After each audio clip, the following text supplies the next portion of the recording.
गेल्या आठवड्याभरापासून सुरू असलेल्या पावसामुळे आता धुळे शहरात भाजीपाल्याचे दर हे गगनाला भिडले आहेत। आपण बघू शकतो की आपण मुख्य बाजारपेठ असलेल्या भाजीपाला च्या बाजारात आलेलो आहोत। पाचकंदील म्हणून हा परिसर आहे आणि भाजीपाल्याचे दर हे मोठ्या प्रमाणात वाढले आहेत।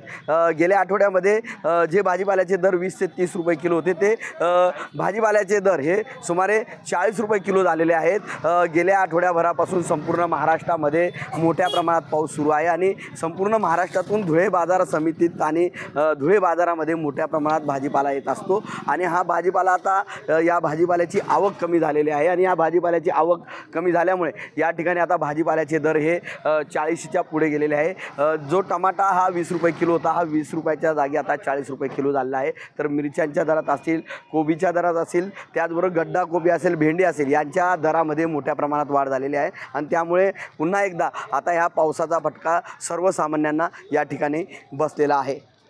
मनीष मासोळे, TV9 मराठी, धुळे।